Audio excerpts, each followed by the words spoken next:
My name is Yasmin Bitugu. I head Africa Global Radio. We are an online radio station based in Accra, Ghana, and we are totally into telling vibrant, empowering, inspiring stories on global Africa. We are so happy to be partners with the Gen X Bright Ideas Challenge because of the synergy. We call on all 18 to 30-year-olds across Africa to create, innovate, and be the change you wish to see. Remember, as we say at Africa Global Radio, our story, our growth, our future.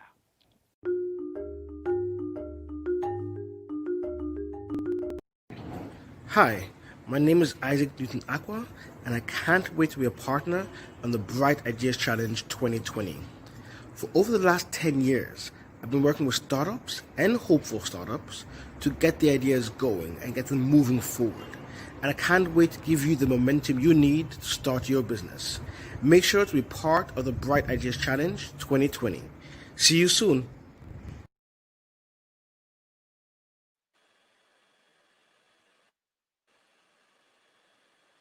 How's the connection, guys? It seems to be a bit choppy.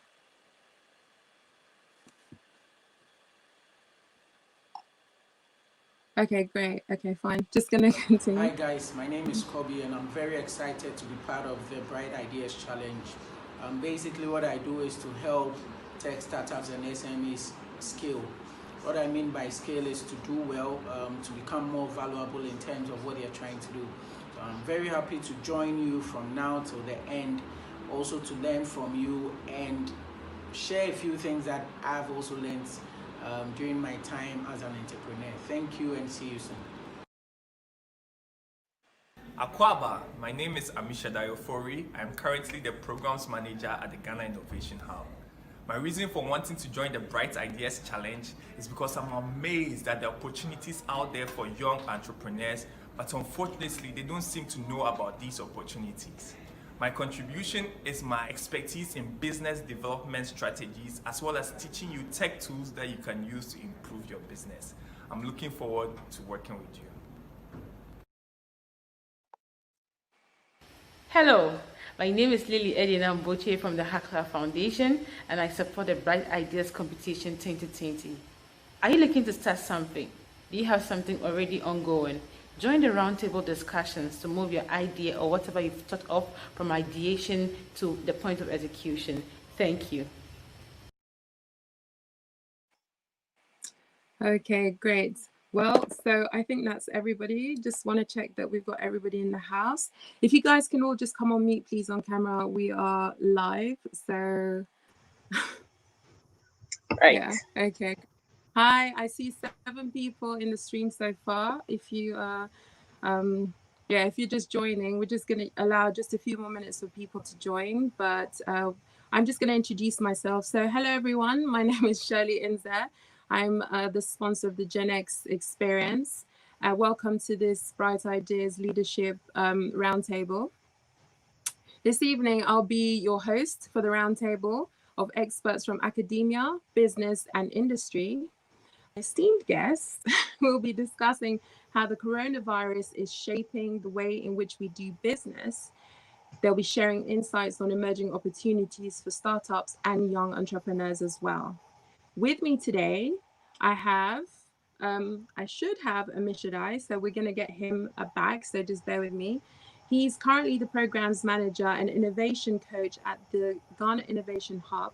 Amishadai is a business development strategist working with entrepreneurs to innovate their existing business models to increase sales. I also have Mutia. Hello, Mutia. You're on mute. Hi. Mutia is Hi, founder and Phil. How CEO are of the you? Hi. Founder of the CEO of the Enterprise Village, which is the startup and SME hub that aims to develop robust and sustainable businesses. Mutia has multiple ongoing business concerns, and her passion is to impact the next generation. We also have Isaac. We should have Isaac. So, guys, we just have some connections. Just bear with us. We're going to sort everything out. But Isaac will be joining today. He's the Enterprise Village Hub Manager. and he is a business builder with over 10 years of experience in the industry, with experience in strategy, marketing, business development, including working with multinationals and accelerator programs. We also have Lily. Hi, Lily. Welcome. Hi. Hi. Lily Botre is the community engagement lead and board member of the Hack Lab Foundation. Welcome, Lily, where she recruits and oversees a large community of developers in the tertiary institutions all over the country. She's the coordinator of the Ghana. Well, she's one of the coordinators of the Ghana Youth Internet Governance Forum, as well as a steerco member of the West African Youth Internet Governance Forum. Apologies, guys. What can I say? Our guests today are incredible. So I'm trying to sum up everything, but it's quite hard because it's a long list of achievements. We also have Natasha. Natasha will be joining us a bit later. She's a project manager at Shesi. Basically, she's an engagement manager with the venture incubator of the Next Eye to Eye project. She has managed projects spanning the areas of youth development, entrepreneurship, and business excellence, and was awarded the Youth Excellence League Awards in 2018. We also have Emmanuel Kobe. Hi, Emmanuel. I hope you can hear me. How are you doing? So Emmanuel has a dream, which is to turn African brands into global brands using the right marketing strategies. He develops innovative strategies to help brands achieve their business goals. Emmanuel enjoys connecting with other entrepreneurs and other stakeholders in the ecosystem. He also supports Liverpool FC. I think that's for another day. So I've invited you all here as people with deep insight into the business world, great exposure to the startup community, access to young entrepreneurs. This roundtable is intended to shed light to those who may be already entrepreneurs on the ground, wondering what's happening, right, with other people. Maybe they're struggling, maybe they're doing well, and they just want to see what's going on. And it's basically insight into other aspiring entrepreneurs, who look forward to hearing your observations. So on that note, I'd like to start this session, just while we get the others on board. Perhaps let's start with Mutia, because I'd like to start with this session by asking each and every one of you, can you just put forward one word that describes the current, moment we're in right now? And if you could just tell us a bit about why, just a short intro.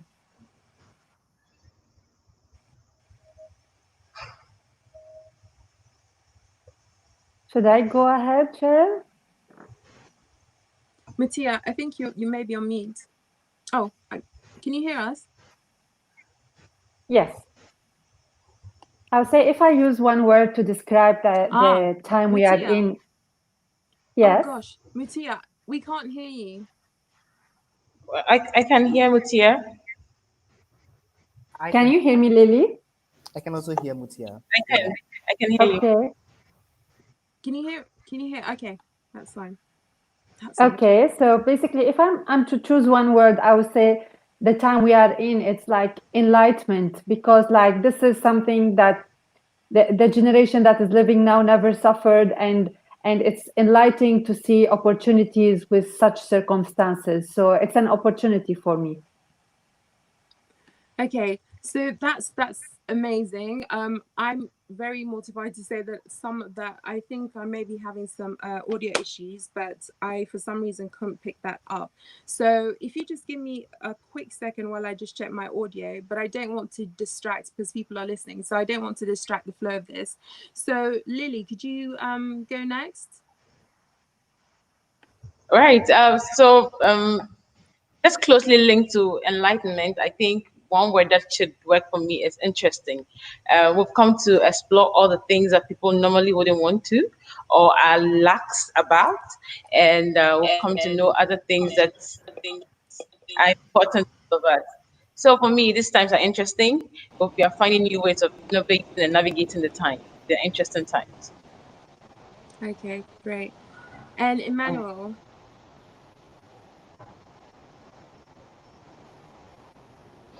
Great. So one word for me would be evolution.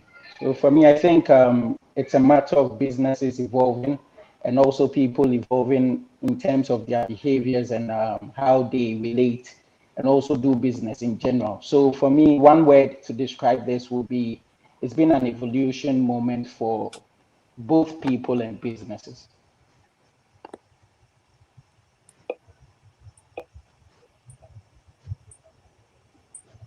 Thank you so much. We've got some feedback. So Isaac, welcome to the stream. You're joining, I'm sure you know some of the people online today already. So yes, it's good to have you here. We've already done the introductions. So we're starting basically by outlining one word that describes the kind of current situation we're in right now and why you believe that to be the case. Yeah, thank you. I think it's exciting times. There are challenges, there are fears, but it's a very exciting time to be in. That's great. So, hello, That's everyone. really good. Yeah, I mean, yeah. So yeah, I mean, it's a shame I didn't catch all of these, but I also feel I share the same view.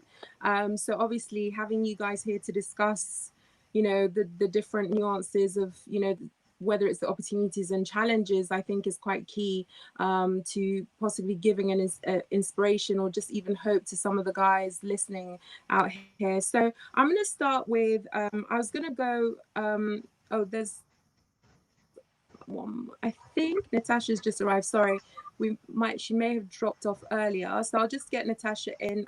We're missing Amishadai, so but we'll go to Natasha. Natasha.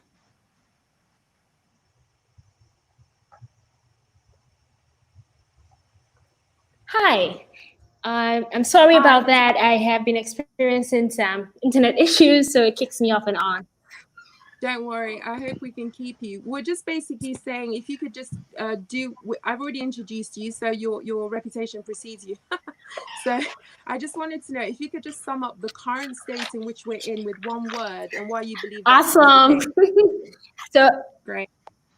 Okay, one word, change. I say change because I see it rapidly happening right around across every industry, not just with work and business, but then lives, countries,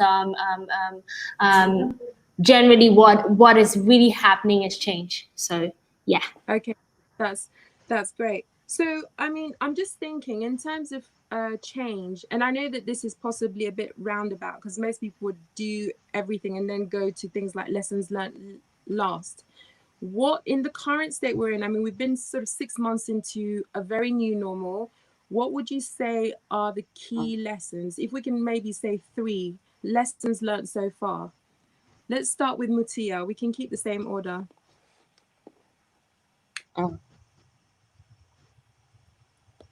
Okay, Cheryl. Basically, the lessons learned from this pandemic, it's like first you have to be always ready with an open mind to quickly adapt to the situation. So basically, from my experience, it took me time to adapt the businesses that I'm running. So now I learned that adaptability should be very quick. And the second lesson is like to be also flexible and to be ready with technology, because I'm a little bit far from technology, and I realized that this was a mistake, and I learned a lesson that I should try to cope with it quickly.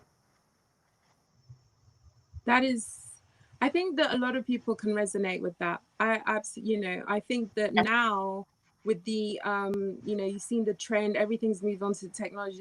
That's really incredible. Yeah. So Lily, what's your take on this? Right. Like you mentioned rightly, all of us would actually resonate with what Tia just said. So from the pandemic, we've been able to gather that change is the only constant thing. And we've had the pandemic also shone light on the nuances in dealings from online and offline activities. And we've even come to appreciate life and special occasions, and just generally to appreciate that the connection we have as humans is really important. So you've seen how we've had to change and to really adapt to suit the new trend. So it's changed for me, and that's what we keep seeing all around. Yeah. Yeah, it's the, as you say, it's the undertone, underlying current. So how about Emmanuel? Do you want to take that, the next one? Yes. So basically, for me, one of the key lessons I've learned during this period is the need for speed.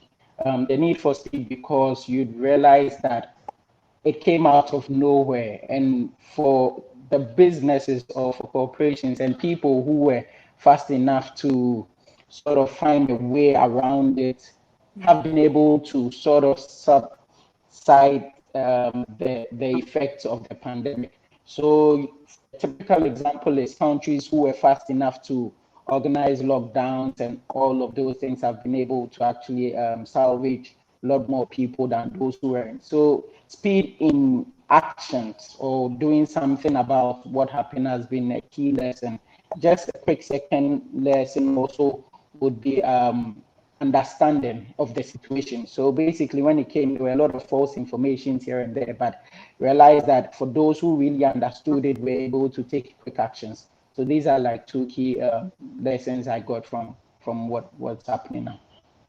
Yeah, yeah, I think most of us would agree with that. This is all kind of like shaping into the one word, and I hope that maybe when I ask my follow-up question, we'll all be able to agree on that one word. Isaac, I'd love to hear your input on that. So I agree with the other panels have said. For me, I think technology is very key. It's come up. Being agile, so couldn't involve speed, but also innovative. So being able to create new business models, adapt what you have to new markets, change your customer focus, I think is a very, very important. Yeah, absolutely agree. So we're getting, I was hoping to get Natasha. Sadly, she's fallen off. So she's probably having a bit of a bad time with the internet. I'll just see if she can, I'll just let her in again. So Natasha, you've been added. The question we're basically asking is that, you know, what would you say are the key lessons learned 6 months into the pandemic? What would you say, you know, wow, this is something I should note going forward?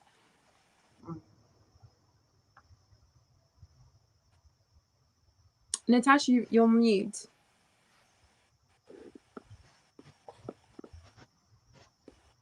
Or it could be an internet problem. Okay, fine. So I will just assume that there are slight challenges with the internet. Sadly, it's really a shame. But yeah, okay. So let's move on. So if we're talking, we talked a bit about obviously, you know, keywords like change and transit. I mean, what would you say if we could sum it up? I picked up things like technology. So obviously, you know, which is the enabler. Then you've got things like change, adaptability, agility, action, swift action, innovation, and adaptation. I mean, what is the one word that you guys think of that, you know, with all these things? I mean, that put them all together. It's not a test, I promise. But it is. What is the one word you could think of if we think about all the things we talked about? I think I don't know. I can go, right? Yeah, of course. Right. I think it's for one, change will be all encompassing because we see the innovation come to play and we see the search response, and beyond this, this trend is going to stay. So beyond everything that's happening, there's some adjustment that would have to meet, and so change is what is going to remain, and it's going to be what we are taking from the pandemic into our daily lives, and it's going to become part of us. Yeah, I agree with you. So do you guys does anyone want to add to that? Yeah, I thought, Shirley, I thought of transformation, because transformation is something that wraps a lot of the words that you used, and I think transformation applies to everyone. Yeah. It's like relevant, but it's I think it wraps everything inside. Yeah, I agree. How about you guys? And so I mean, I agree. Like it's almost like for startups, we also talk about product market fit, and all in all, the market has changed dramatically. It's about how you can change, how you can transform to fit this new market. So that's really the driver: change, That's transformation, agility. yeah, yeah, I agree. Kobe, what about you? Yeah, so basically, I would also lean towards change because at the end of the day, this thing has come to also change our lives, change the way we relate, do business, everything. So we'll probably just have to keep evolving, keep changing, keep tweaking things so everything sort of works better. I think the one word that came to mind just listening to all of you guys, transformation, change, I think it's building resilience into business, because I think that the resilience piece is more than often ignored. You know what I mean? So yeah, it's really, really interesting. Now I'm actually going to lead from resilience to my next theme that I'd like to explore. So resilience. Now let's talk about resilience in terms of acquiring new customers, or even resilience in terms of retaining existing customers and building confidence. I'd like to pose this to Lily. Sorry to put you on the spot. That's fine. So it's interesting because let's look at it from this angle. So I do more with the work I do with Hackler Foundation, because it's a non-for-profit organization. We do civil engagement and all those.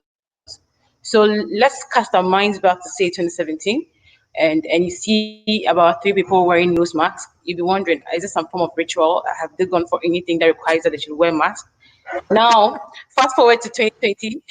Fast forward to 2020. If you meet 3 people in town not wearing a nose mask, you'll be wondering, is everything okay? Are these people very much aware of what's happening? Yes. So from that trend, you know how things have changed.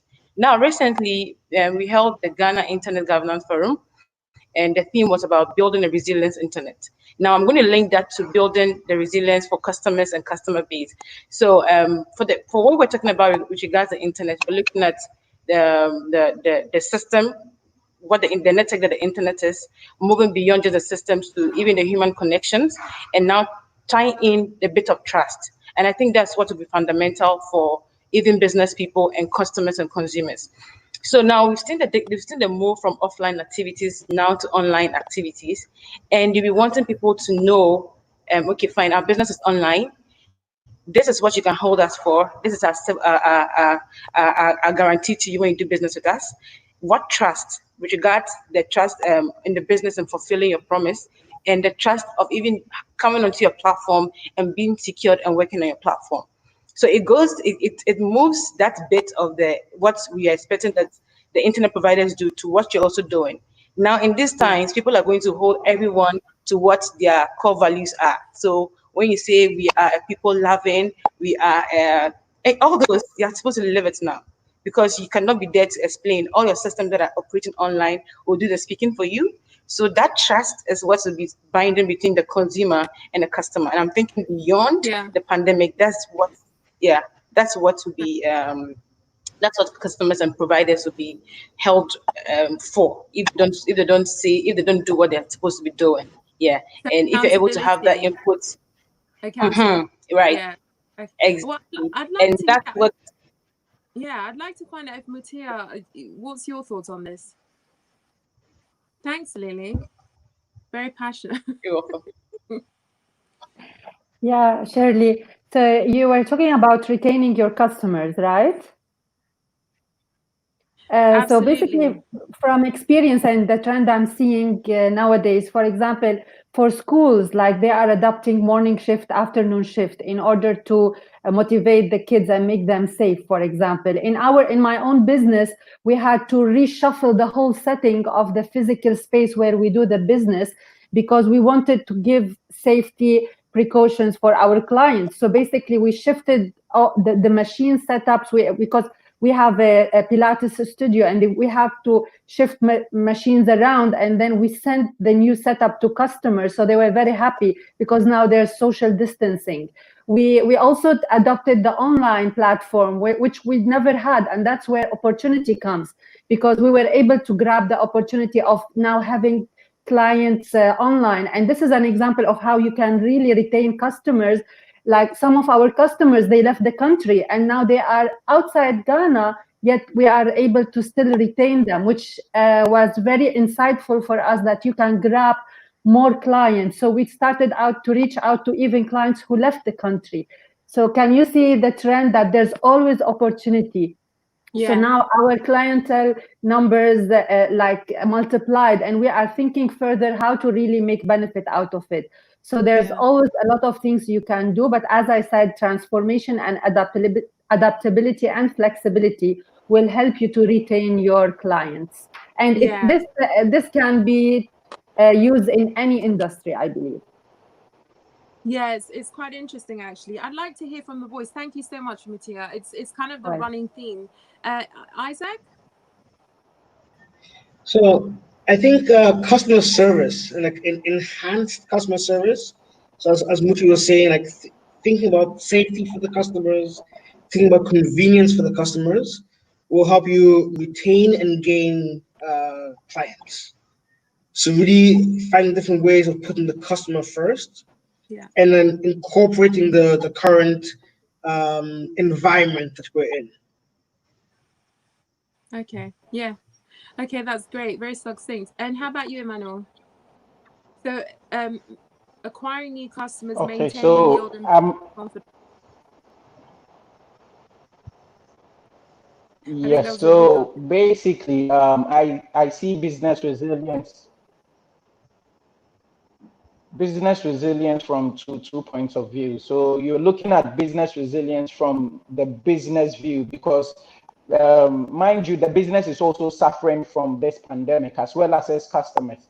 So for the business to sustain customers, they would have to survive, or they would have to build some resilient techniques first. So looking at the business first, I think it's an opportunity for startups, for big businesses, to go back to their core, to go back to why they started, to go back to how they can build better bridges and connections with their customers. And then going to the customers now, for them, it's right now the biggest currency in business is customer confidence. So that's the biggest currency now, is now gaining the confidence of many customers. And one of the key things businesses can do is to create new experiences. So it's been found out that experience is what really retains a customer. So now it's up to businesses to build digital experiences, new experiences that can be tailored to these customers now,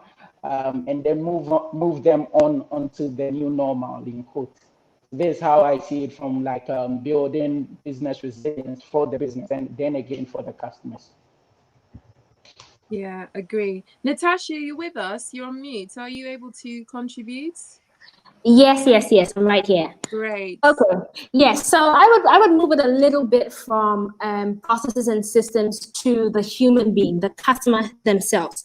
Okay. So we need to understand what the customers will value currently and what they would value like post-COVID, and then use those things to insights to build up tailored approaches to serve them. Basically, what I'm trying to say is customer responsiveness, like keeping your organization focused on the customer needs, reactions, the changing requirements that they would have. And with the new normal, or what we would call the next normal, we would have to adapt and their needs properly to fit what they would value in the near future. Yeah. Great insight, guys, from all of you.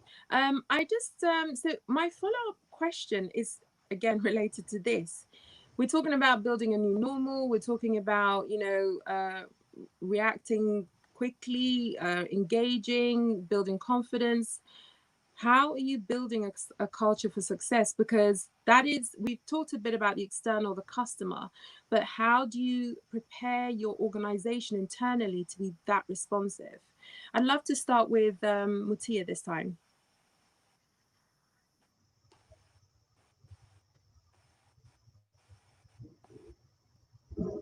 Hi.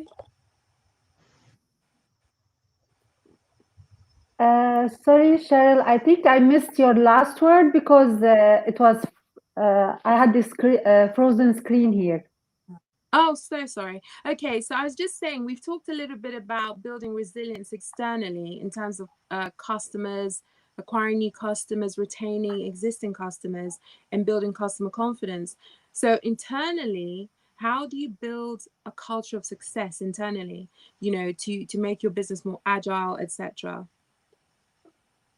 Okay. Again, I would say from experience, like I think having an open discussion in the with the internal family that is running the business, because it's very important to somehow be somehow like take a leadership role in this and try to understand the emotional challenges that people are passing through. There are different levels of management in any company or business, and at different levels you have to adapt to it and approach your human resource at the company in order to manage the challenge internally. So once the discussion is open and everybody's trying to help and try to give from their perspective, how do they think we can solve the challenges that we are facing at our work, they will feel they are part of the solution, and they will take initiative to say how they can solve the problem. So I think open discussion and taking a leadership role, and somehow like to really also to allow your staff to come up with solutions for you helps you solve the problem internally. So can I summarize that as ownership, right? Yeah. Individual ownership. Yeah, fantastic. And one of my favorite phases is tofu, take ownership and follow up. I really like that. Thank you so much, Mutia. I'd like to pass that on to Lily. Right. So I'm thinking in the same light, really. What happened is, every organization revolves or works around a certain culture, and as times have changed, it would require that things also change. So right now, you'd want to identify exactly what it is that you think can fuel, and normally, no one person can decide what the culture is. We'd have to do a certain form of role play, or let's say a bit of survey to know what people are feeling and have the culture revolve around it. So internally, what can change is, yes, somebody taking on the leadership role to actually spearhead this, get the conversation ongoing, and then the strategies begin. So once you get strategized and you know where to actually rework, where needs more attention, and together you're able to say, this is a new plan we are going with, and this is the role everybody has to play. So the culture in internally would have to start changing. And if you were more, say, I don't know, there are many things people focus on: products and people and service you're rendering and the trust people will hold you for. But now you may want to add the people skill more, and that's because you all know that people want to. You're not exactly in touch. Your products out there should speak when nobody's there to explain further. So they want to look at what you can do to have that skill there. Yeah, great Right. feedback. So that's Yeah, excellent. So how about you, Emmanuel? What's your take on this? So basically, I look at culture in terms of moving culture. So I call it moving culture because I feel like now is a time where you can't really have a standstill cultural effect as a business. So how I see this building up for businesses is in four ways. I think now is the time for businesses to listen to customers, learn from them, reassess, and then pivot. And in so doing, you'd realize that your cultural basis will keep evolving over time. So it's not going to be static anymore. I believe that the future for culture would have to evolve continuously. So when it comes to that, it's more about going back to the customers and then feeding from that information you're getting from them to then turn your cultural things around. For me, I believe that if you don't believe it internally, they are not going to believe it externally, the customers. So why don't you then get insight from them and then use it to build a good corporate culture? Yeah, great. Yeah, Isaac, do you want to give your input? I just want to add, I mean, so lots of great insights already. I'll say also just having the empowerment aspect, so the ownership for the team. as Muji was saying, having a lot of trust between all levels. So you can really trust the people deploying it, but also both ways. So the people in the company can also trust to share their problems and issues. So having kind of very flat structure, and yeah, just a lot of like transparency of information, of flows, of visions, so that everybody's on board and can move in the same way. So very much like a small kind of SWAT team, or like rather than like a large army of people. Great. Yeah, so actually, I didn't think of this one, but a lot of things have come out of this. And I wanted to ask you, what does this mean then for things like fixed, well, job descriptions tend to be quite prescriptive, and things like CVs and accolades?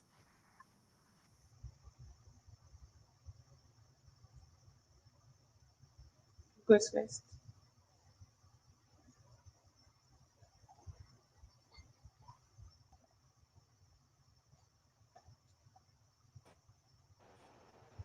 Got him? Yeah. Shirley, if you can repeat that, Am I I back? think you were breaking up a bit. Yeah, Yes, you are. sure. I think I may have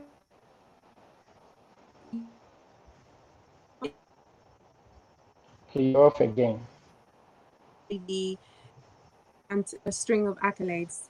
What does that mean for that the JD, university as a filter? Is that changing in your view? Hi, Amishadai. Were you able to hear me?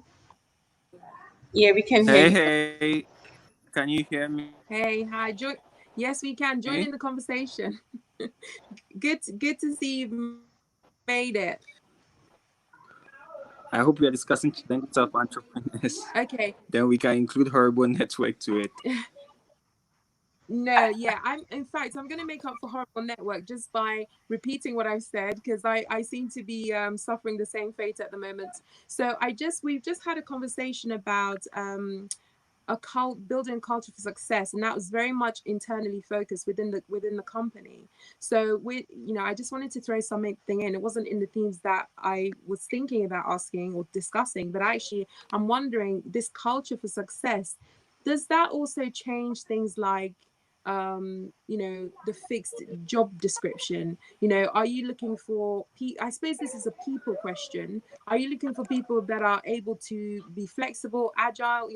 We talked about the corporate culture, but what about your people as well? And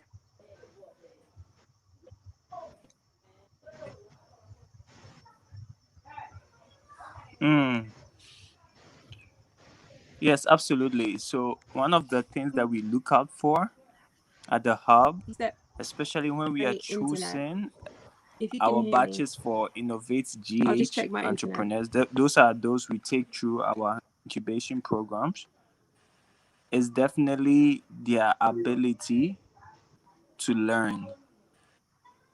So we usually ask that question: would they be able to take input from their coaches and be able to pivot I should be back with a if it's vengeance. required? Apologies. I've ditched the sleds. I'm back. Okay, so I was saying, in terms of culture, what does that mean internally? Is this now going to change the JD, the job description, where everyone knows exactly what you're doing? We're having to be agile.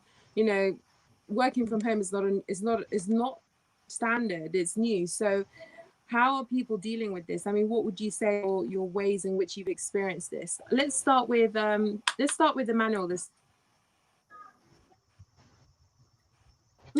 Okay, so just before you came back, Amishadai was actually like giving us real information on how to deal with it. But just to add, yeah, so maybe he I'm so can sorry. continue and finish. Yeah. Yes, And then Amishada, I'm terribly we sorry about can that. no I problem. suffered from the Amishadai, yes. Could you you have passed on. continue?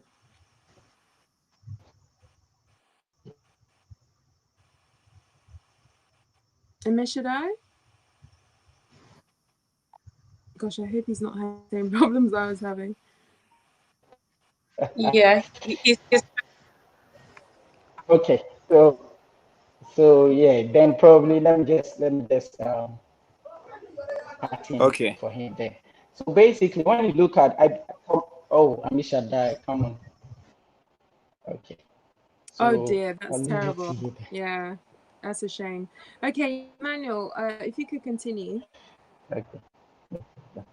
Yeah. Yes. So I was saying that JDs would probably have to change because I then again it comes back to change. It comes back to evolution. Imagine. Sometimes I imagine my parents now how they are dealing with working remotely, trying to use Zoom to connect to meetings and all of these things. They are so not used to such methods. So it's back to school for them virtually. Like they now have to unlearn everything they knew and then relearn things about Zoom, how to connect to meetings virtually and all of these things. So basically job descriptions are changing because things you could do in the office now you'd have to do remotely, and some of these resources might not be available to you remotely. So then how do you adapt to that situation and then still get work done? So all of these things are changing, but then again it comes down to your personal attitude or your personal ethics in just getting things done. So we move away from 1, 2, 3, 4 in a job description to just getting things done. And however, I believe you're able to get things done would probably be the key value point here. That's great. Thank you so much. Mutia, I'd love to hear your insight on this.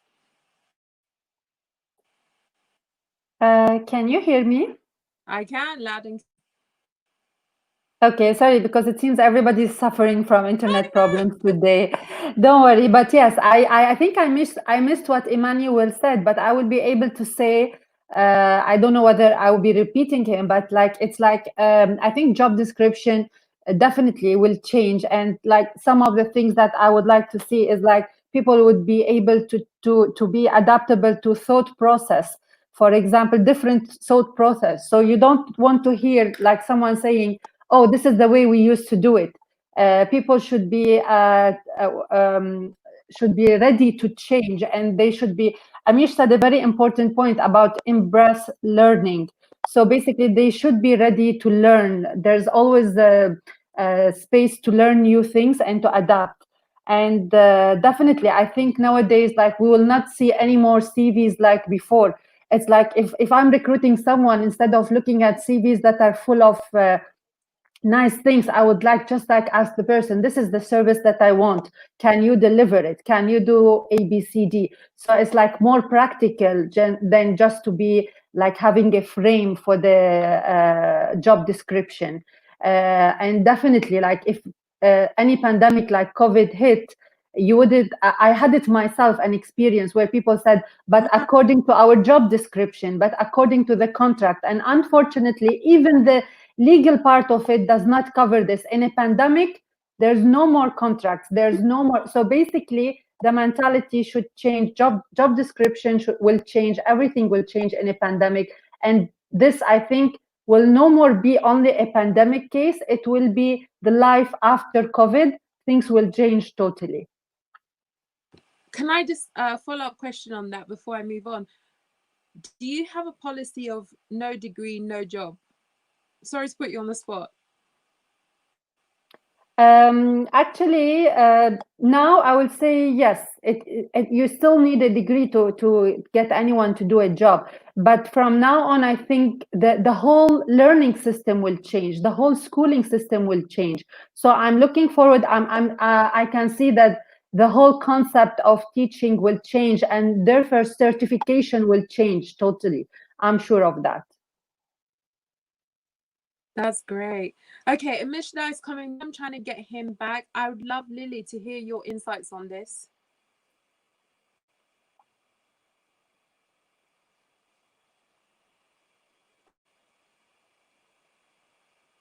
Oh, Lily, you're on mute. right. Okay. So like I was saying early on that like everything that has been said things are going to change really, and JDs are going to change. The way people are employed are going to change. So as Hackler Foundation, what I do is I'm in charge of the jobs and intentions of the Hackler Foundation. And so I match skills and talent to the market. So we have Mutia speaking about learning. We had her even say that even certifications and then degrees to do work will change. Another thing I think will change is you know what they say about robots and the future of work, right? Everybody's scared, and we try to allay the fears of people and say, okay, robots are not going to take over the future of, are not going to take over work, and there's going to be more work available. The thing there that we foresee robots not being able to do readily is the empathy part. So you just look beyond the procedural things you want people to do to look at how human they are, the people skills, and you want to know how they're able to change quickly and learn, because all these things you're saying, it comes with a constant change and constant relearning and unlearning.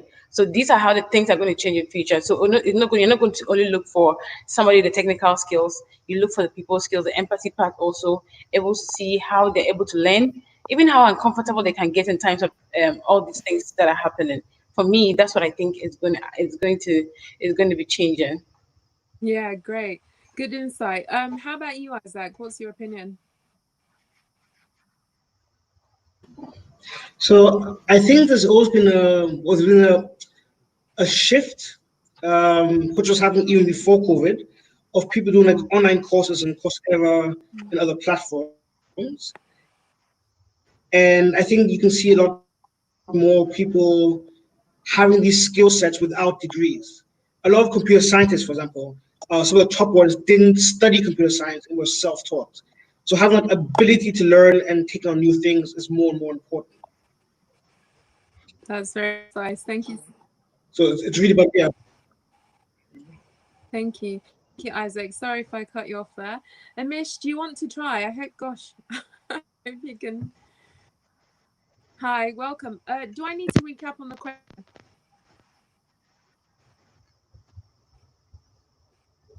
Amish, should I? Hi, Shirley. Yes, if Oh you could dear. repeat, that would be Natasha, great. are you around?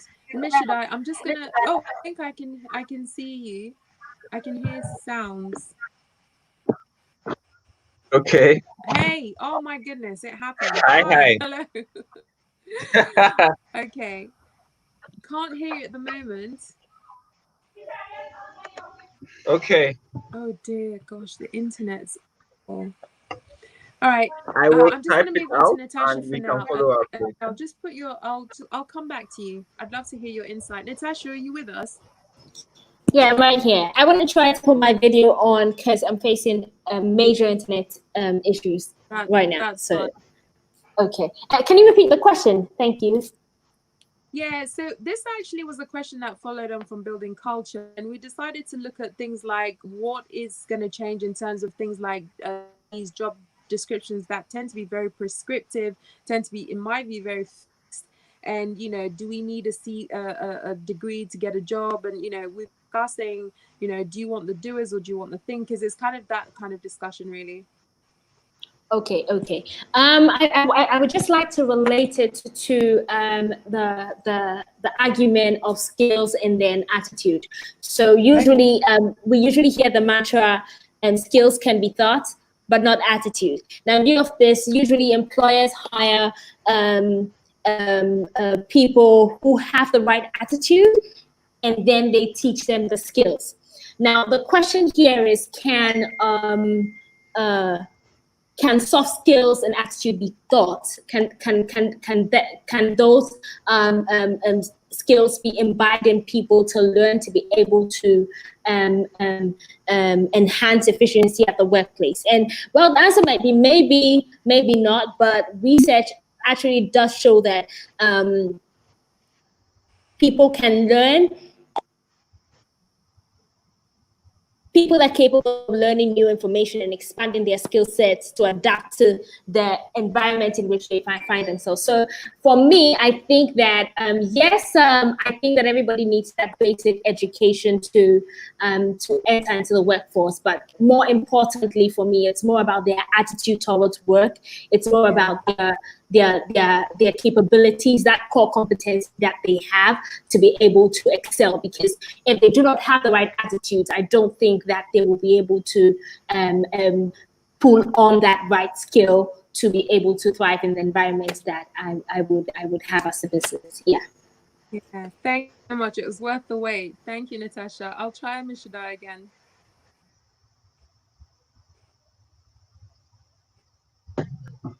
Hi, yes. Natasha, thank you for that submission.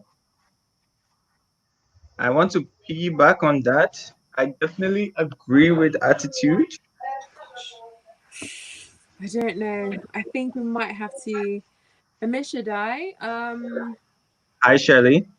Gosh, yeah, the internet's really okay. So, just in the interest of time, I'd like to look at things like techniques. And Mishadai, feel free to jump in if you do in the next few seconds. Just manage to get a good connection. But I'd like things like new techniques and rebuilding. Well, and automate new techniques in terms of process, risk management, automation to increase efficiency and that sort of thing. I'd like to kick this off with Isaac. You've been very succinct. So do you want to start with this one? I'll say not really sort of new techniques, but just embracing existing techniques.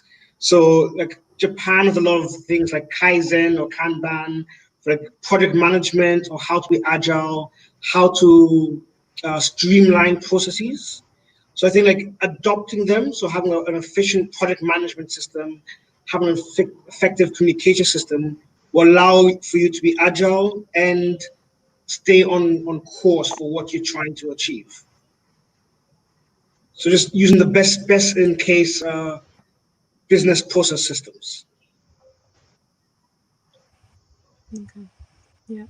Okay, great. So I'm thinking I'd like to explore that a bit further. Mishida, I'm gonna call you.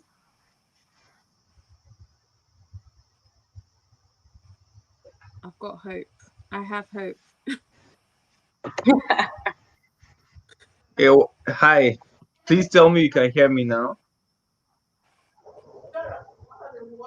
Can you? Okay. Yes.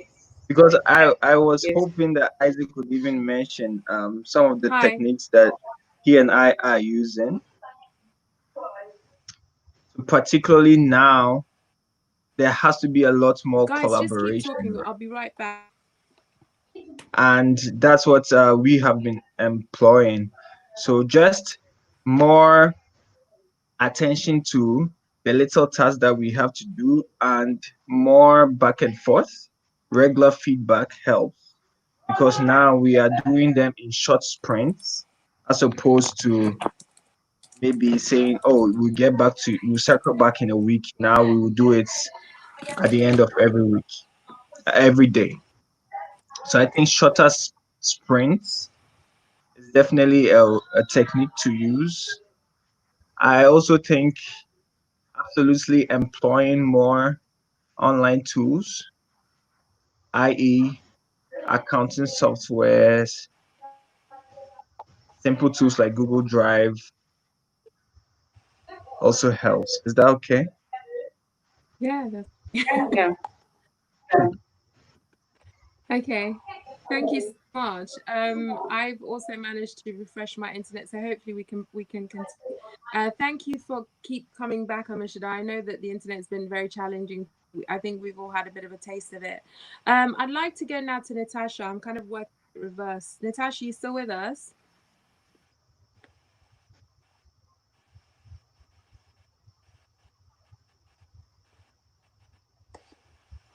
Natasha?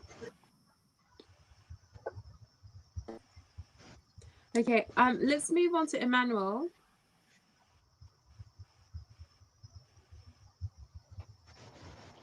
Yes, so basically, I don't know if it's funny, but I'm actually looking at the most simplest of tools now. So I'm going back to Google and Google Hangouts and just basic communication, and then also using WhatsApp for the bare minimum, just to help us communicate faster, help us just use what we already know before we move people on to the more in code difficult project management tools. So for me, what we've now gone back to, or what we're using more of, is WhatsApp and just your Gmail. Just respond to emails. Just try to communicate on WhatsApp or give a call, call someone. So just the basic things for now. Back to That's what we're doing. basics. Great. Okay, so I've just been made aware with the internet connection, it may be that sometimes I'm talking over you. It's not at all intentional. I think we have some with the internet. I think we're doing quite well, so let's continue. But let me know if that does happen. So yeah, Mutia, I'd love your insight on this one.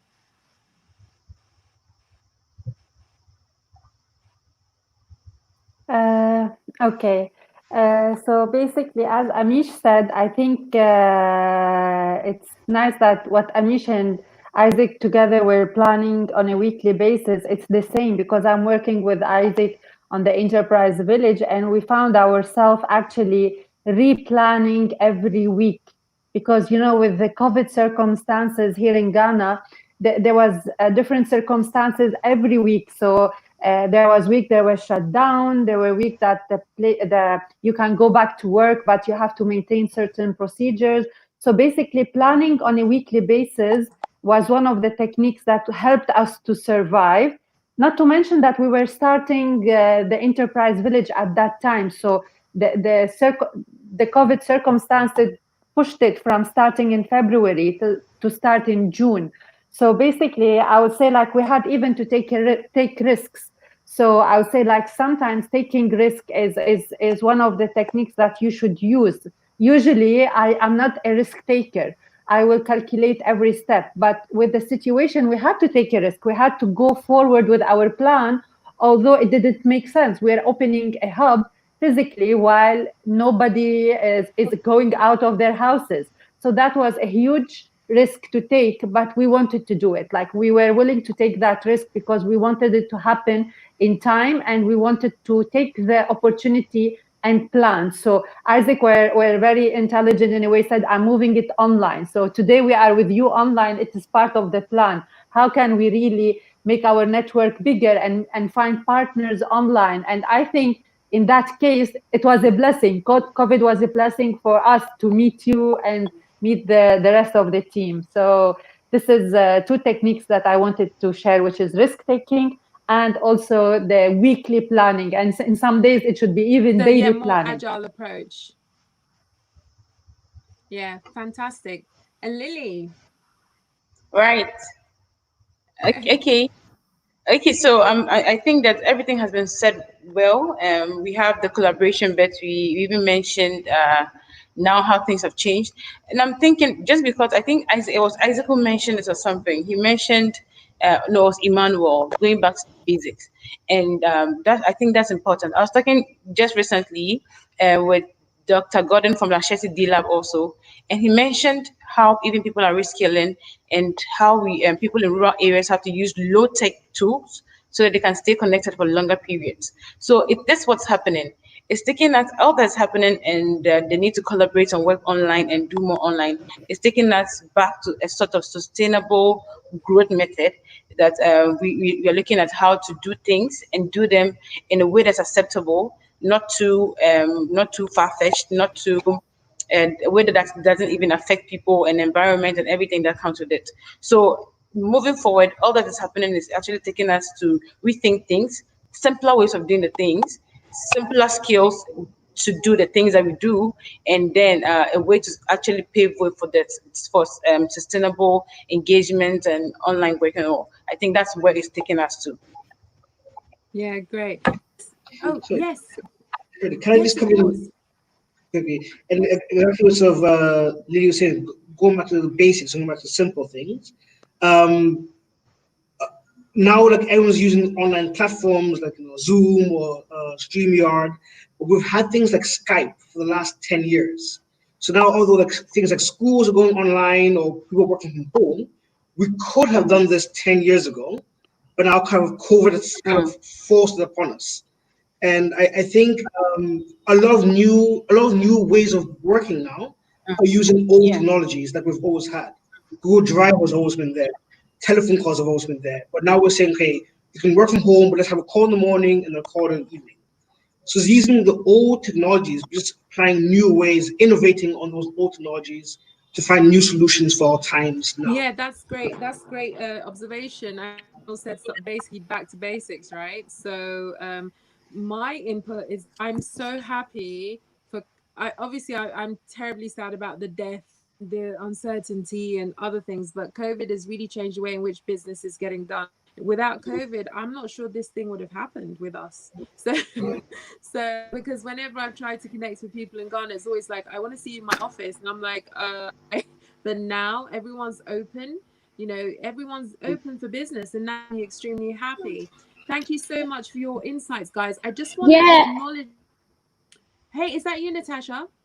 Okay, I'm back. Yeah, so I wanted to just add on to something he just said.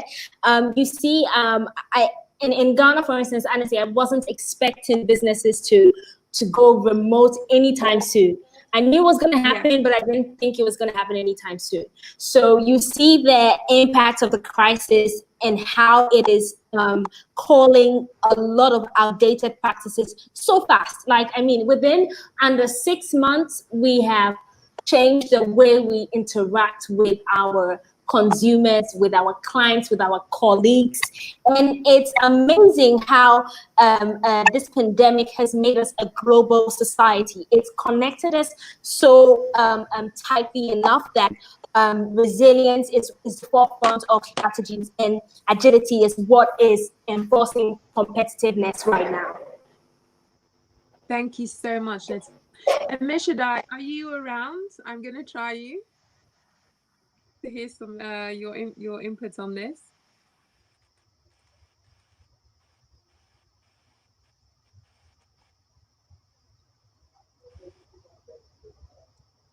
And Mishada, if you do manage, I just want to acknowledge some of the comments because there are a few people watching.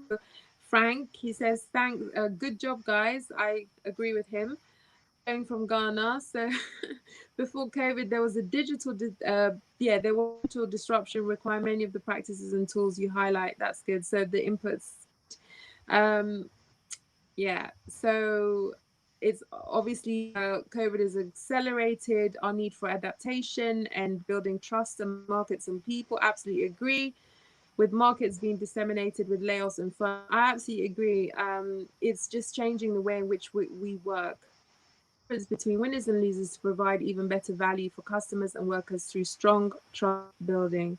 Okay, super, great. Okay, so fantastic input, guys. Okay, let's spirit on. So I'm really excited about the next section because in the next section, obviously with the context of Fridays 2020 and all the entrepreneurs who could be listening to this either now or later on playback, it's what are the opportunities for young entrepreneurs. It's a very scary time, but scary times, I believe, breed opportunities. So I'd love to kick off Natasha, because Natasha, you gave the last insight. Are you able to take that one? Hey, Hannah. Yes. I'm right here. So yes, I think that in as much as we are seeing a lot of change happening, it also opens up new markets, new opportunities for everyone. So it's who is ready, who is prepared with a value that I can give to a group of people anywhere, then yes, I can take advantage of that and then hit the market. So I think that yes, there are great opportunities. The playing field is chaotic at the moment, but it's still open up for amazing opportunities across industries for new entrepreneurs, new business owners to take advantage of. So yeah. Okay. Just before we move on, I do want to add a follow-on question to that. So guys, if you also consider this, for any entrepreneur watching, how can they engage? Because they always think, oh, I don't know how to start, or all that kind of stuff. Natasha, could you just address that? I think sometimes it's all about you taking that first step, because before I joined this ecosystem, I did not know that there were these many opportunities in this field.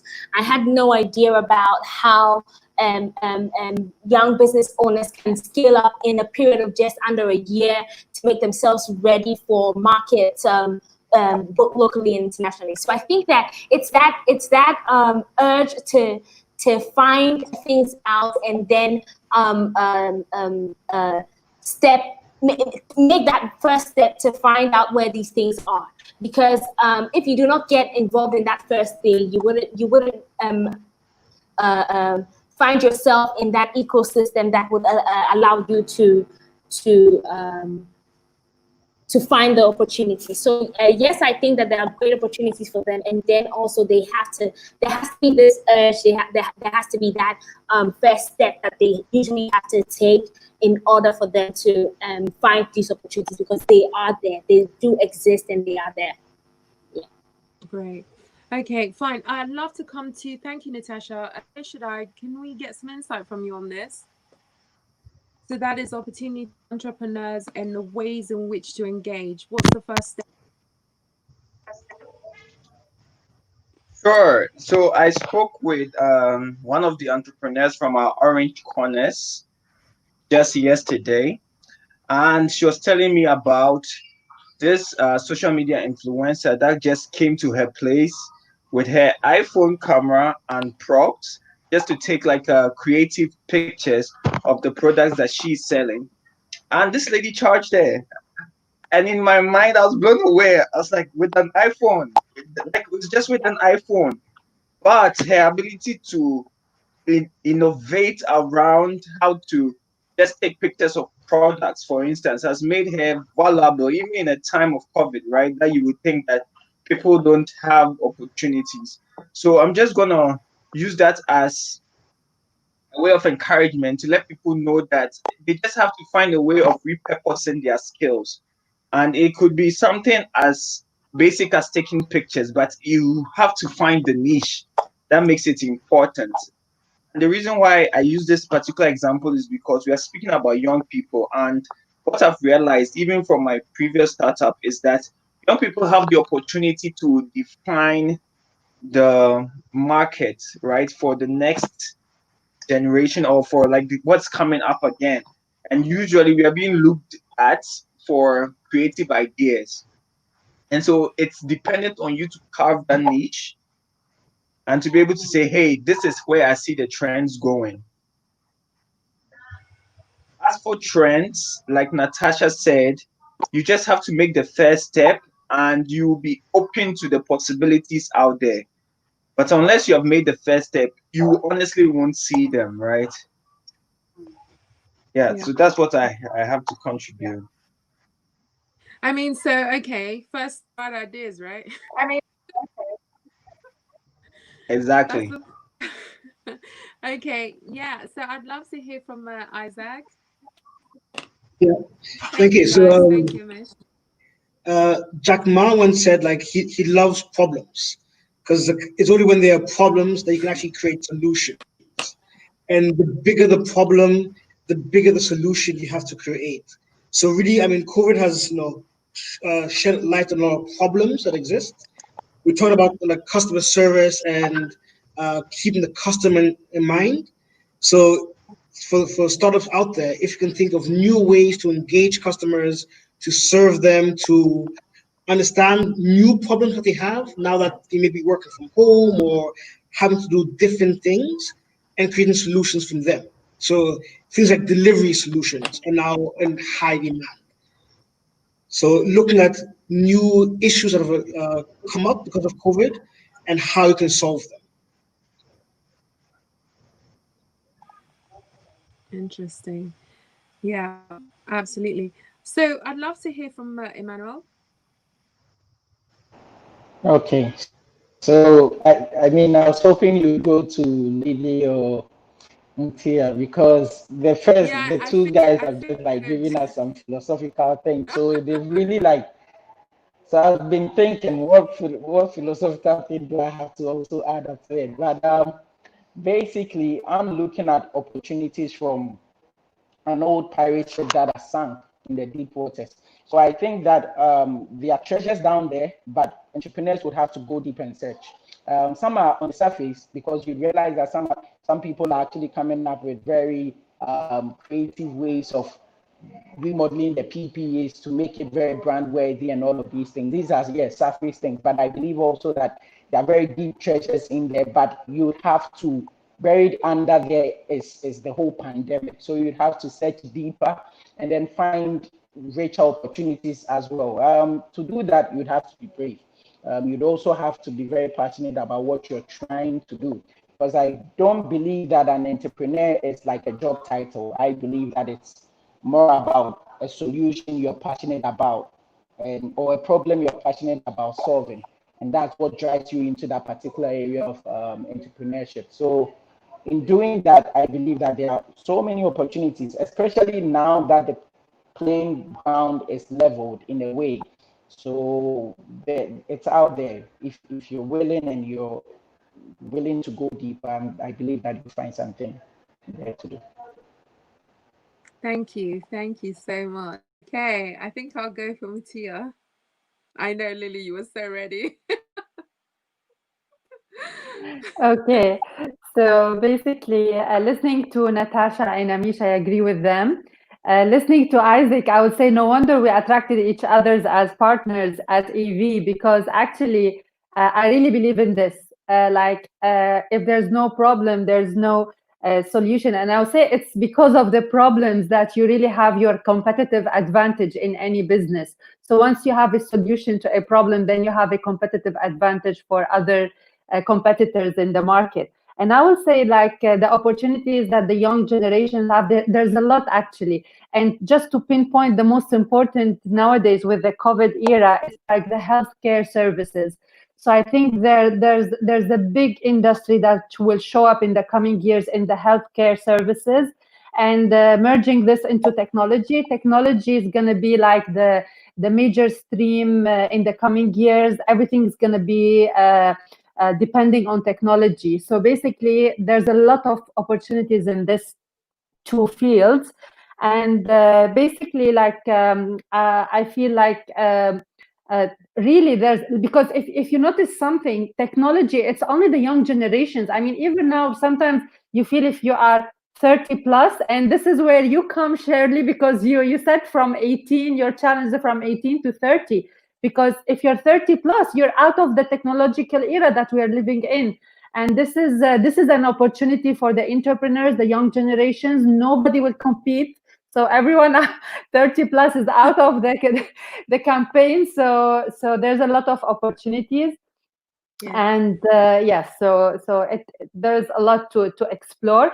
And this is where Natasha came from. When I first wanted to, all that I know is that I was out of the ecosystem that is where I am now, and I was looking for a project, like working on a business development program to run a business development project.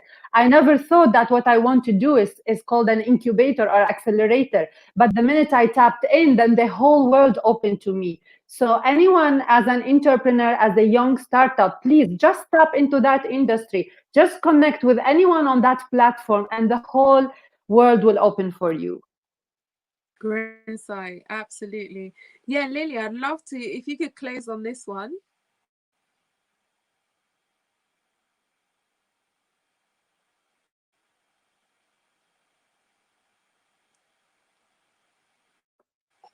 Lily, I guess you're on mute.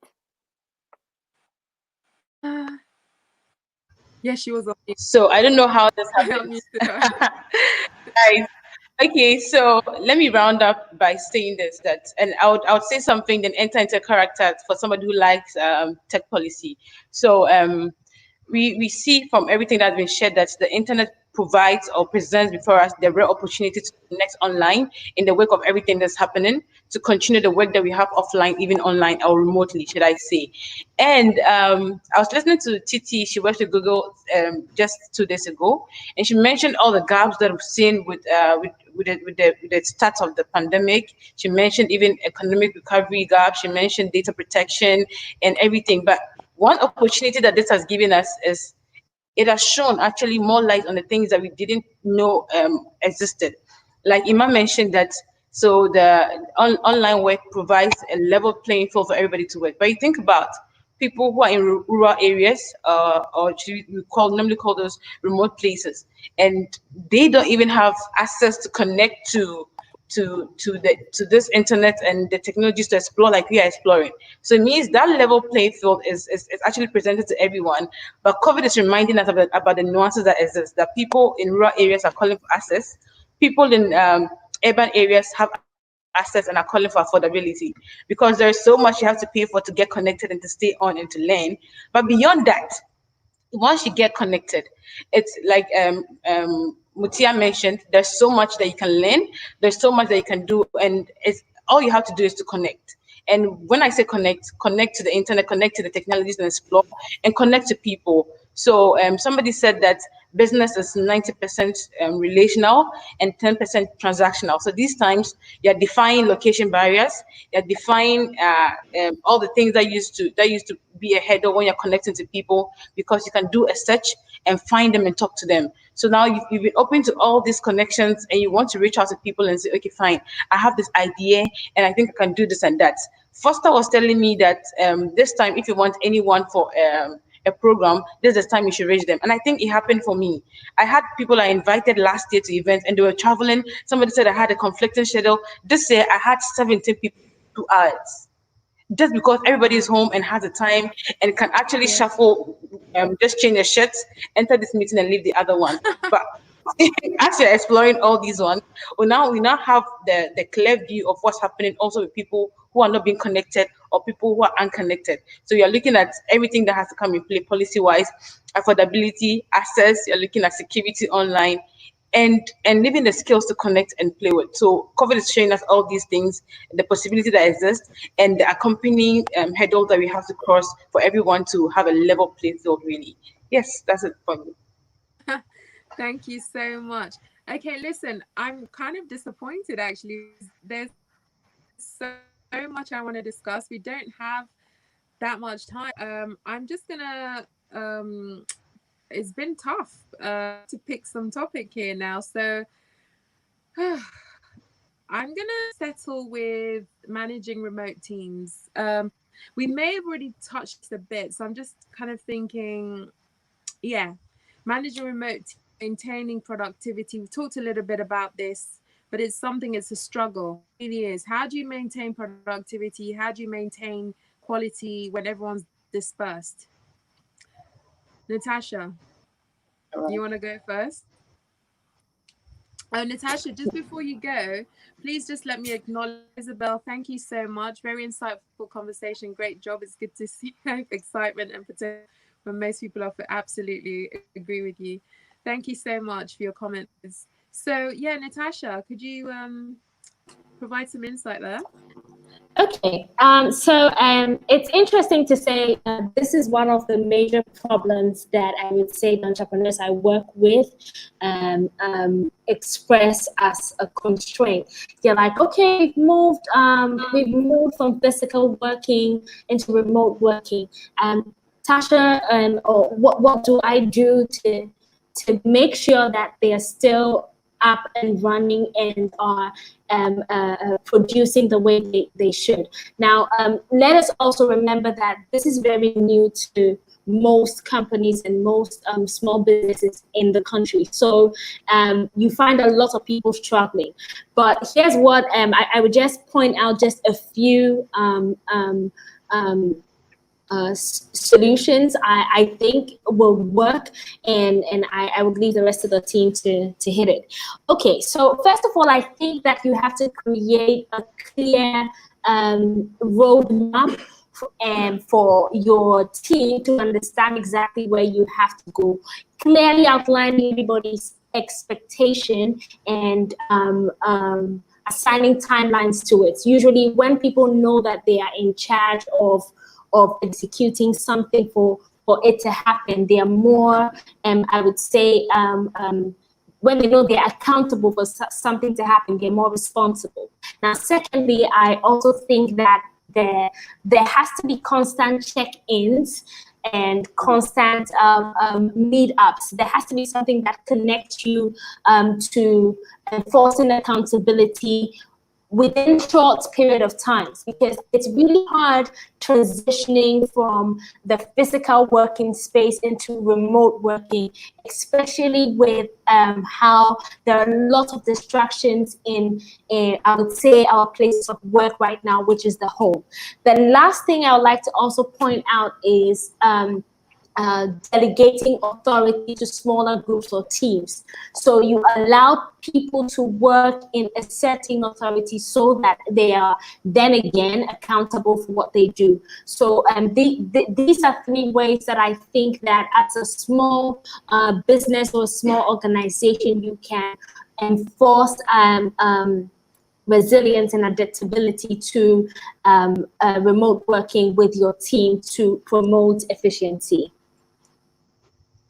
Great, thank you. Thank you so much, Natasha. Amishadai, I'd like to come to you for your inputs.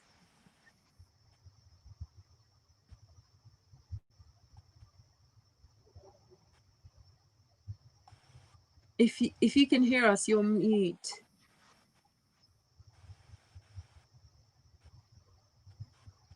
Oh dear. So Isaac, do you mind filling in while I establish what's going on with Amish? Thank you so much. Yeah. Thanks. So, I mean, I agree with everything Natasha said. It's really, I think, about empowering people to have ownership, because then they take more responsibility for the product they have, or what they need to deliver, having a very clear timelines, using different project management tools as well also helps. You can also see where everybody is. Things like Trello, or kind of just like a Gantt chart, even on Excel, you can share amongst the team. And I think a very important part is just that kind of openness. So even though you are remote, you can still connect to people, ask for help, and so on. And also get feedback as the people in charge, or as management, on what's going on, what problems they're facing, what challenges they have, what delays, so you can also intervene and support them. Great, thank you. I just wanted to, because I know we're going to go around the table. Thank you, Isaac. Emmanuel, you're probably going to be next, but I just wanted to handle with people who kind of disappear.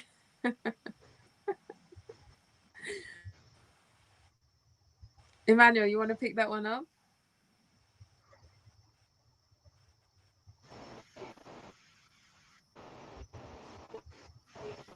Okay, so can you repeat just what you said? Because I think we lost you. Oh, sorry. It's managing remote teams, and the add-on was how do you deal with people who disappear? How do you deal with that? And while you're talking, I'll just refresh my connect, just to ensure we maintain. No problem. Yeah, you good? No problem. Yeah, I'm good. So it's good that at least you brought this up, because it's a main challenge for me, at least for where I work at. So basically what we do is very visual. So I'll give you a very simple example. In our agency, we have a designer and then we have an art director. Now the designer's work is to feed off what the art director says. So the art director sees a picture and then works with the designer to create that picture. So it's sort of sit next to each other. There wasn't social distancing then, at least now there is. But the point is that now they can't have that collaborative effort in producing quality work anymore for clients. Now we would have to do this remotely. In doing this, it sort of doubles or triples the time spent in coming up with work that would have taken maybe 30 minutes to do. Now we are taking an hour and 30 because of internet problems, once again, data problems. Now, this has also added cost to the business, because now we have to also find ways and means of providing data for people remotely and all of that thing. So it's a challenge. How are we going about it? We're just checking it out. Hopefully it comes to a point where we can go back to a few of the things we're doing. So I won't say that we found a proper solution to it yet, but we're just like doing our possible best as of now. In terms of people disappearing, probably we'll sleep here because that's really Is that for stress. the next Stress. topic, the next round It's table? stress. Like the man, because we have an office in Sierra Leone, and one of the key challenges we're facing with the Sierra Leone office was that sometimes we'll send work over, and then we won't hear from them for 3 days, and then they call back and they say that, oh, they had light off for like 3 days. So it's similar to people disappearing. It stalls work. Now you have to find lies to tell the client. Like you have to find excuses to maintain the relation. It's I don't know the solution personally. If anybody else has a solution to people disappearing or colleagues disappearing, please share. I'd be very interested to also learn. Yeah, Mattia, I'm sure you've got some insight there. Yeah, thank you. Yes, I got the solution for Emmanuel about people disappearing. You know, I would say, as I said, there's always, with every problem, there is a solution or opportunity. Basically, such tough times let you know your team. And this is where we come about the question whether you keep the most gifted or the hardworking people. So basically, such challenges let you know your team, who's going to disappear and does not really feel the responsibility that he's part of the team, and who's going to really deliver even after time and try to solve create solutions like you. So I think as entrepreneurs, they should have a leadership role. When I say leadership role, in terms of letting everybody feel like this situation for the business is their situation, and they should come up with solution for the business, because when the business runs well, their lives also run well. And like, as I said, you need to delegate also to let your team feel that you trust them. In some circumstances, I had to give some of my team thousands of CDs because like there was social distancing and quarantine time for 2 weeks. And I had to give my accountant thousands of CDs because he had to pay for electricity, for internet, for things. So I had to trust him. And just like it was very fast. And then we reshuffled responsibilities. So like people who used to do social media, now they had to go and pay bills because the electricity company is next to their house. So basically, this let me know my team better and who's able to be flexible and adaptable. And definitely those people, they were rewarded. And somehow, definitely, I knew the limitations of other team members. And it doesn't mean that you will let them go, but then you just count on them of what they can do. So basically, I think it's like managing as an entrepreneur, managing your team remotely is a challenge, yet you should be ready to do it. And you should, the most important, if you really open up with your team. I mean, the first thing that we told our team said, look, we just want to cover expenses, we just want to cover your salaries. So then they understood that we are rather going beyond our limitations just to make sure that their families and their salaries are being paid. And that's why they even started to be more innovative, more coordinating. And definitely there will be always some people who will disappear, but then it's good for you also to know the limitations of your team. Right. Very interesting. Very interesting. Yeah, Lily, I'd love to. Thank you so much, Mattia. Very insightful. Very insightful. Right. So I'm thinking that I was told this once that if you want to have people on a team playing equally, you have to make the work feel less burdensome. So what people do, like we've mentioned already, is to have the delegation bits. That's fine. And Mutia said something that I think is profound. She said that you make people understand exactly what the situation is. So I work in a team where the founders are actually not in Ghana, and we have Scrum because we want to do constant feedback and know where everybody is work-wise. And I've had to, because of how urgent the work seems to me, I've had to actually have meetings in an Uber commuting to a place, but I've had to make time to actually join the meetings. And that's because I understand that, look, they've banked their hopes on me to make this work. I have the resources to work with, and they need this feedback. Anyhow that it comes out, whether good or bad, they need it and they're accommodated to listen and act on it. So normally with what I've seen with teams is to make the work feel less, just know that everyone see this is the part you're playing, and if this doesn't work, it means all of us are going down the drain. So this is the work we're doing, this is what another person does, and collectively we are going to move this forward. And another thing that I've realized is that in there, you should have this human feel to it. You know, when we are gathered, sometimes there'll be times that it will not be all work, but we can just free up and talk about things. So you can have one of those sessions in there where you don't do so much work. You just catch up, you just know how people are navigating the times. You can say somebody should show what their hidden talent is.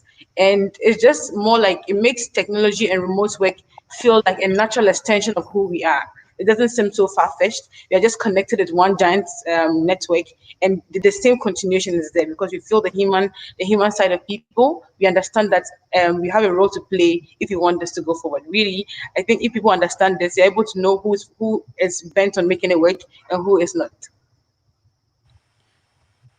So true. This sorry, it's just okay, listen, I'm gonna try once more, should I? Because I know that you've had a terrible time with the internet. I'd love to get your final thoughts. Sadly, I'm just trying to respect time. So we've do you guys mind just a few more minutes just to get some closing thoughts? Amishadai, are you with us?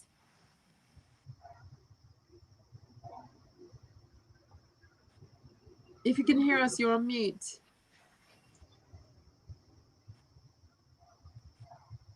Okay. You want to, Natasha, are you around?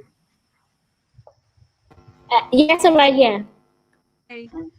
So do you want to talk a little bit about oh, already have we already heard from you on this? Oh, it's I mentioned yes, that. yes. But I had one more thing I wanted to say. Yeah. Just in relation to what we're just talking about, I think that also, since we're talking a lot more and placing a lot more emphasis on small businesses and entrepreneurs, they should embrace technology and the new, and then embrace the new tools that can enforce collaborative remote work, like the Zoom, the Slack, the Google Teams, the docs that Google Docs, I mean, and a lot of people who do not know how to use these things, they have to embrace it and train their team, train the what I'm trying to say basically is build a system around collaborative work that enforces the use of technology. Yeah. Absolutely. Absolutely. Thank you so much. Great site. Amishadai. So we're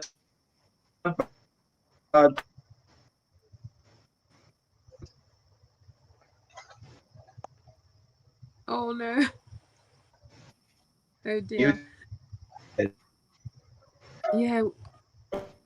Oh no, your connection's terrible. It's really bad. I'm gonna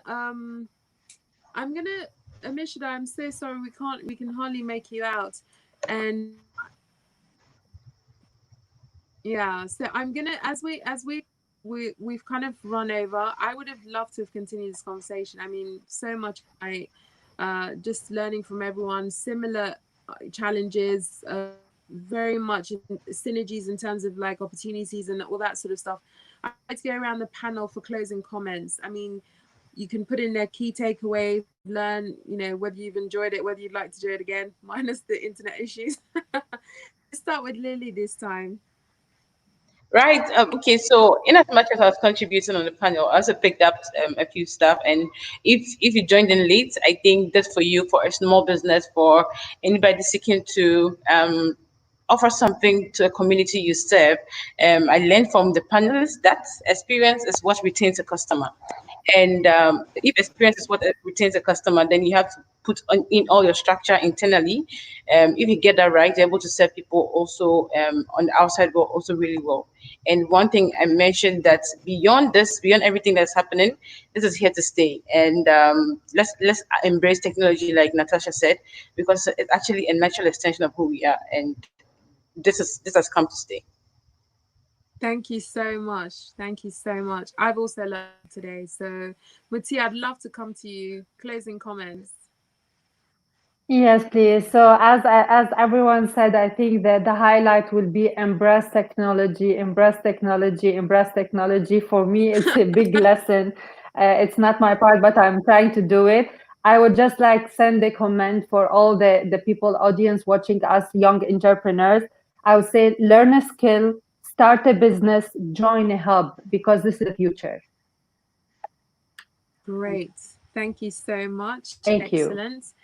Okay, I'm going to go to Emmanuel.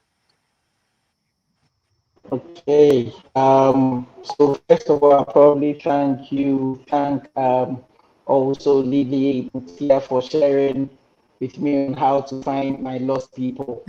So but basically I've learned a ton lot. It's been very insightful for me as well, learning from some of the techniques or tools being used for project management, and also just the fact that we would have to keep learning.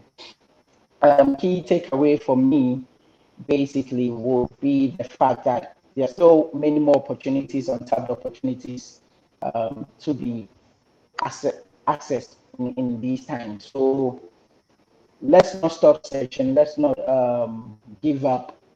Better times are coming, because I know that some of the businesses are also still struggling. So better times are coming, and I believe that everything will be soon. Thank you, guys. Thank you. Thank you.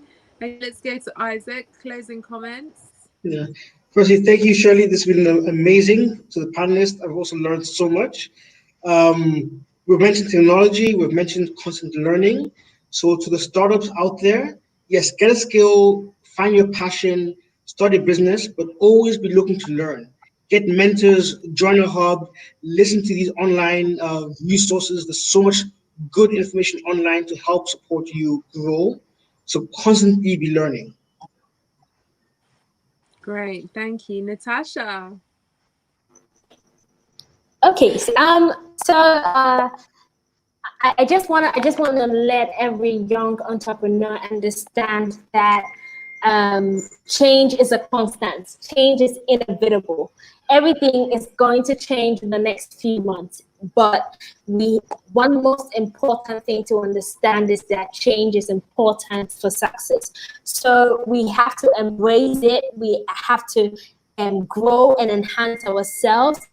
Agility, resilience, flexibility. I think the word I heard most throughout this session was agility and then resilience. So I think it carries in entirety the message for you out there. Don't give up, keep on adapting, and keep on trying your best. I think there's never ever been a time than now that the ecosystem for entrepreneurs is as strong and gives them enough cushion to survive or exist. So don't give up, adapt, and then continue to learn. Continuous learning, very important. Thank you so much. Thank you. Fantastic. Okay, I'm gonna try. Hopefully, I'm gonna try.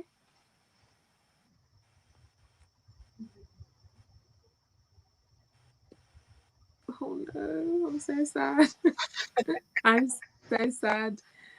Terrible. Yeah, it's really sad about the internet. I'd like to just impart some closing comments. I just want to thank all of you for just being available, for just talking to me, for coming and having this amazing discussion. You know, it's just incredible how much talent, passion, experience there is amongst just such a small group. So I really hope to do it again. There's so many topics that have been uncovered, even just here, that I'd like to pick up on follow-up sessions. But yeah, amazing insight. And let's keep talking. Let's keep working together. Let's keep focusing on building the past for the generations that come behind us. On that note, I'd like to thank everybody else who's watching. Thank you so much for making the time to join this session. As I said previously, these are my esteemed guests. We have Lily from the Hack Lab Foundation, Mutia from Enterprise Village, Emmanuel from Hashtags, Amishadai from Ghana Innovation Hub, Natasha from JC, and Isaac Newton from Enterprise Village. I've been your host for tonight. My name is Shirley. Thank you so much, and we'll see you next time. Thank you, guys. Bye. Thank you. Bye.